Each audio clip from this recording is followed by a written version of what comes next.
বিসমিল্লাহির রহমানির রহিম। আসসালামু আলাইকুম ইয়া রাহমাতুল্লাহি ওয়া বারাকাতুহু। আশা করি সকলে কুশল আছেন, ভালো আছেন। আজকে যে বিষয় নিয়ে আমি কথা বলব সেটা হলো drugs save lives often kills too. অর্থাৎ জীবন শুধু রক্ষা করে না, ওষুধ মানুষের জীবন সংহারও হয়। The headlines of the topic may raise question in your mind whether I am right or wrong, but the question is, but after my explanation and clarification, you may gauge or understand the painful story of our country. যে doctor সাহেবরা সচেতনভাবে আমাদের দেশের মানুষকে এই ওষুধ এখনও খাইয়ে যাচ্ছেন এবং হাজার হাজার মানুষ এই ওষুধের সাইড এফেক্ট এবং কন্ট্রাডিকশনের কারণে ক্যান্সারে ভুগছেন, হার্ট অ্যাটাকে মারা যাচ্ছেন, স্ট্রোকে মারা যাচ্ছেন।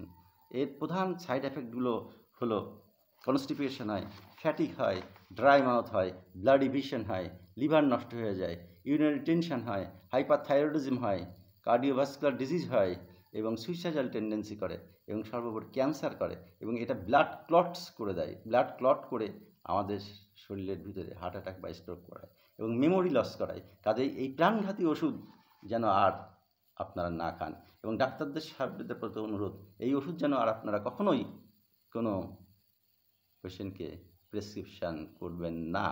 এবং 2.5 লক্ষ ওষুধ ফার্মেসিতে এই ওষুধ এখনও কিন্তু অ্যাভেলেবেল পাওয়া যায়। আমাদের সরকারের কাছে অনুরোধ থাকবে অবিলম্বে এই ওষুধ প্রত্যেকটা ফার্মেসি থেকে যেন উইথড্র করা হয়।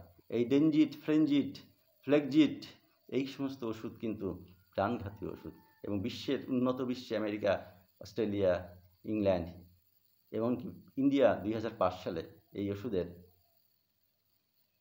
ব্যবহার নিষিদ্ধ করা হয়েছে।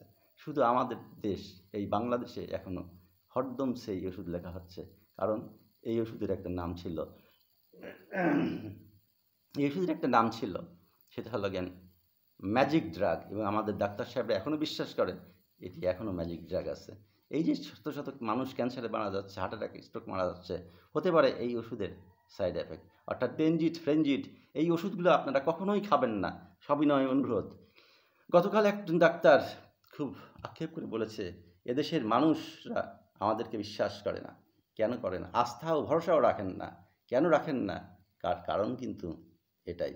কাজেই মানব সেবার জন্য আপনারা যে ডাক্তারি পেশা বেছে নিয়েছেন, সেই মানব সেবা আপনারা করবেন এবং বুঝে শুনে মানুষকে প্রেসক্রিপশান করবেন ওষুধ, এবং এই বিষধর ওষুধ যেন মানুষ না খায়। এবং আমাদেরকেও সচেতন হতে হবে যে আমরা কী ওষুধ খাচ্ছি, কী ওষুধ ডাক্তার সাহেব দিয়েছেন, এর সাইড এফেক্ট বা কন্ট্রাইন্ডিকেশন কী, তাহলে আমরা সুস্থ থাকতে পারবো এবং ভালো থাকতে পারবো।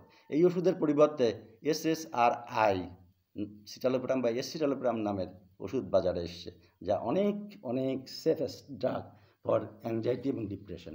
আশা করি আপনারা বুঝতে পেরেছেন। সুস্থ থাকুন, ভালো থাকুন। আসসালামু আলাইকুম ইয়া রাহমাতুল্লাহি ওয়া বারাকাতুহু।